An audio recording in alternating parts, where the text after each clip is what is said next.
Quanto de cama de frango é necessário para suprir o potássio para um milho com produção estimada de 150 sacos por hectare? É exatamente sobre isso que a gente vai estar falando na aula de hoje.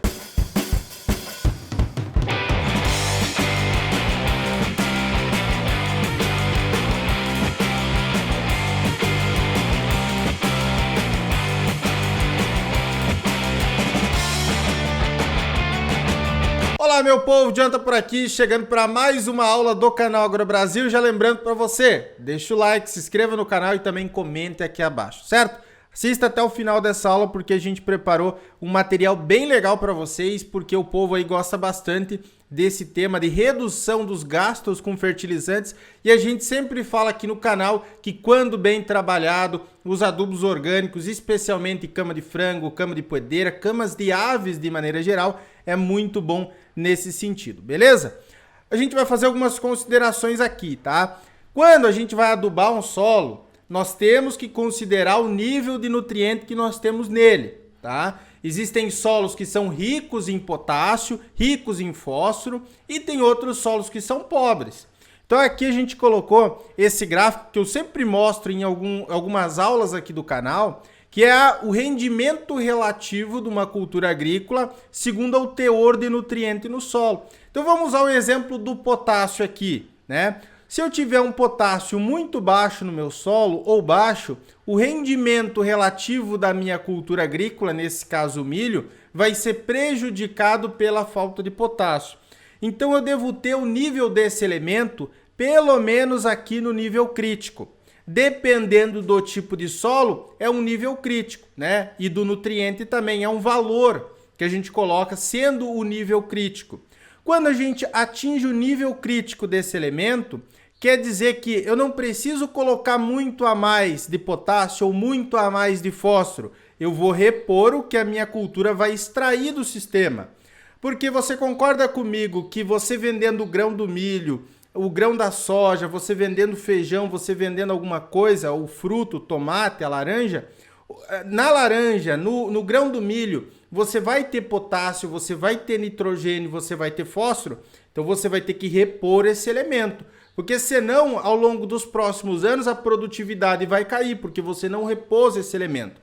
Quando a gente faz um bom trabalho de fertilidade do solo, de acompanhamento, de recomendação de adubação, a gente consegue colocar o nível dos nutrientes aqui na faixa adequada, né? E aí não precisa gastar muito a mais com fertilizantes. Por isso que eu sempre falo aqui, o produtor rural que hoje coloca aquela quantidade padrão de adubo, ou coloca porque o vizinho falou que tem que colocar tanto, ou porque a revenda falou que tem que colocar tantos sacos por hectare, ele está perdendo dinheiro, isso é certo. Isso é certo, R$1.000, R$2.000, R$3.000 por hectare.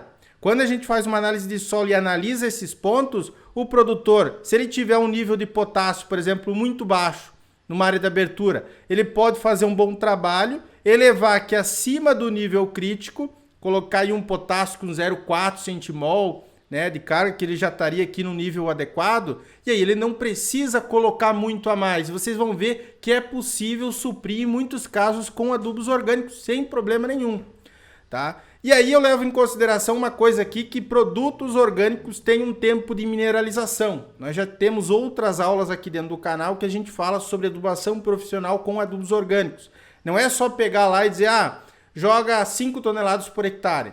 Não, a gente tem que saber quanto de nutriente que tem no nosso adubo orgânico, quanto de nutriente que tem no nosso solo, qual que é o tempo de mineralização dos nutrientes. Por exemplo, o potássio na cama de frango ele está prontamente disponível para ser utilizado pelas plantas. Já o fósforo e o nitrogênio têm um tempo de mineralização. Então não vai ser no primeiro cultivo que vai ser disponibilizado todo o nitrogênio que tem ali naquele produto ou todo o fósforo que tem ali naquele produto. Outra coisa, pessoal, cada material orgânico tem uma concentração diferente de nutrientes. A gente fala também sobre isso aqui no canal. Uma cama de frango tem uma concentração de nutrientes. Cama de poedeira tem outra concentração.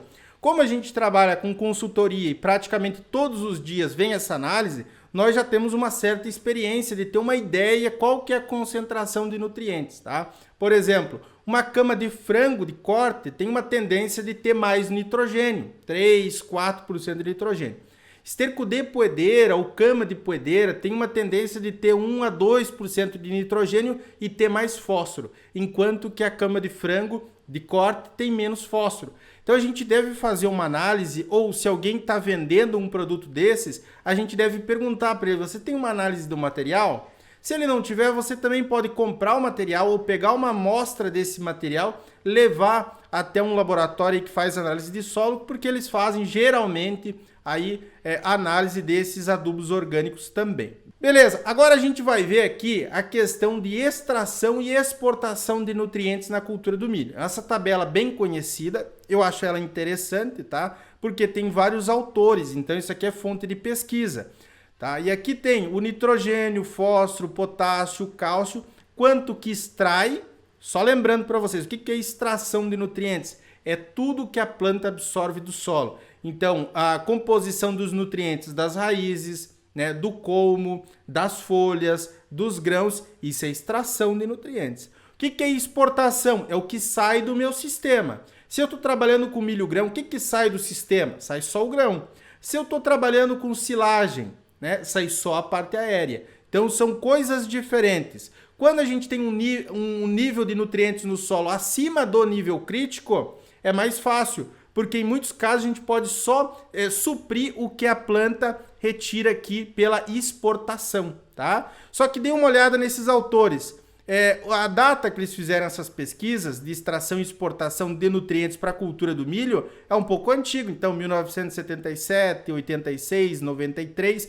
Então, atualmente a gente já tem híbridos que são mais eficientes, né? Mas só para vocês terem uma ideia, na exportação de nutrientes aqui, nós temos o nitrogênio com uma média de 56,9 quilos por tonelada de milho produzido, o fósforo 6,1 quilos por tonelada e o potássio 18,7 quilos por tonelada, tá? Só que tem um site aí, pessoal, não estão me patrocinando nem nada, tá? Inclusive Nutrição de Safra, se quiser patrocinar o canal aí, estamos abertos. Tá? Eles têm uma tabela bem interessante, achei legal trazer para vocês, que é uma tabela que você coloca aqui quantos sacos por hectare você vai produzir ou pretende produzir, escolhe aqui a cultura, milho grão, tá? E aqui ele dá então uma extração e exportação e também índice de colheita aqui dos nutrientes. E eu achei mais condizente com a realidade que nós temos atualmente,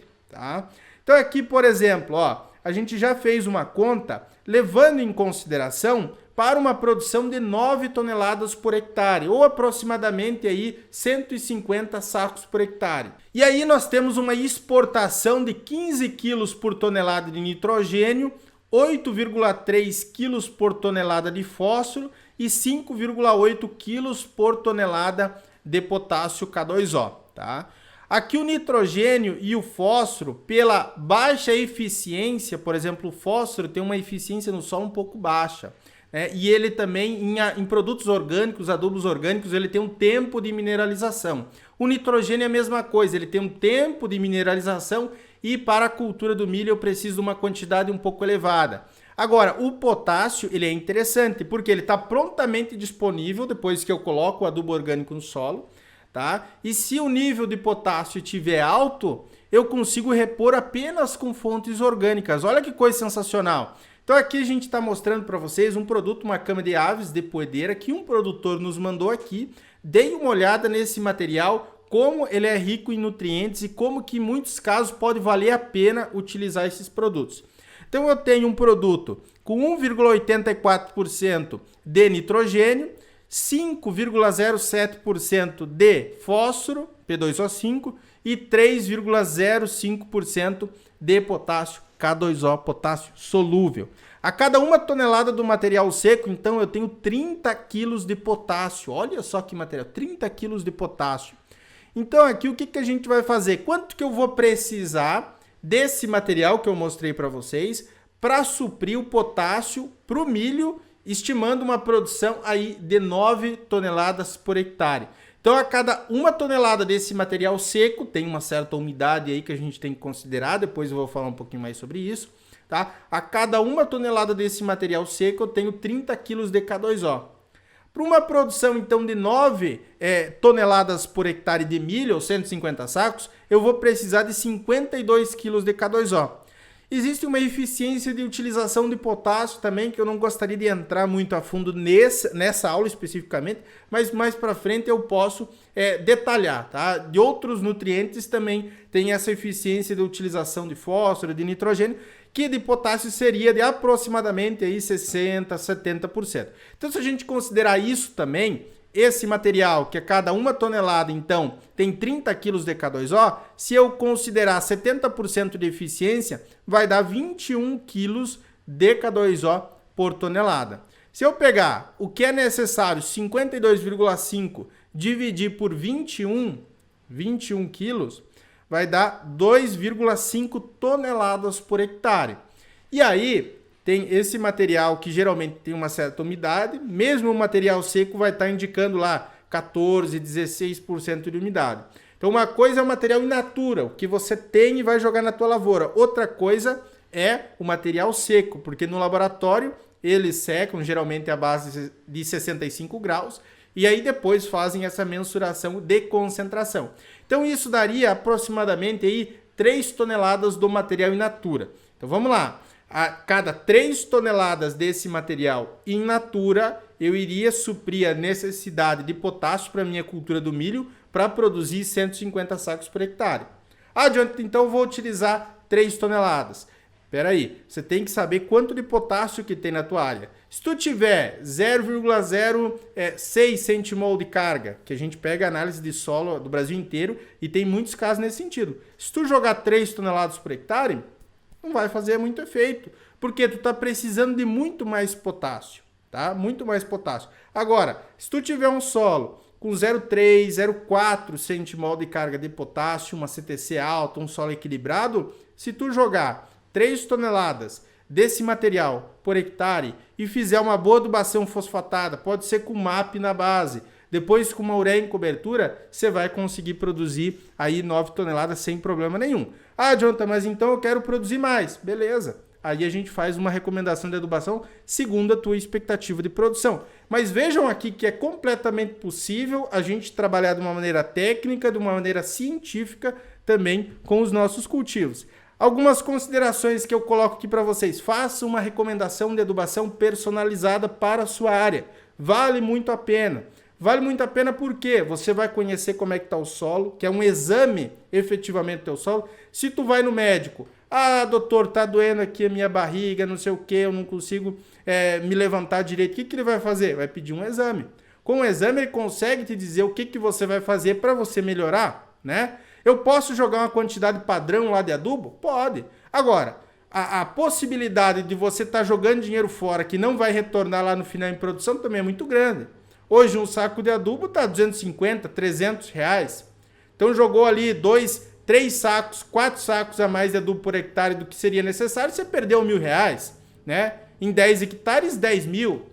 Em 100 hectares, 100 mil reais. Então é uma coisa séria, uma coisa que a gente deve analisar e deve trabalhar. Porque o solo também deve estar em equilíbrio, tá? Não é só colocar um monte de adubo, é equilíbrio de solo que é a chave para conseguir uma boa produtividade. Eu falo dos casos da nossa consultoria aqui no canal, vocês sabem disso, tá?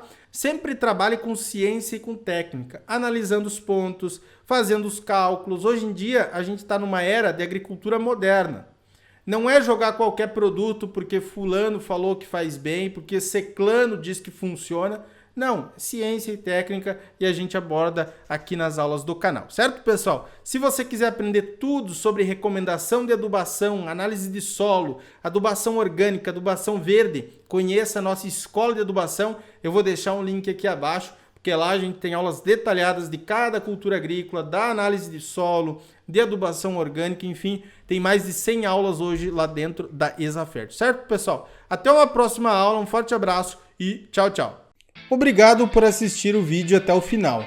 Além de curtir, comentar e compartilhar, conheça os nossos cursos profissionais e a nossa consultoria agrícola individual. Para saber mais, é só clicar nos links disponíveis na descrição.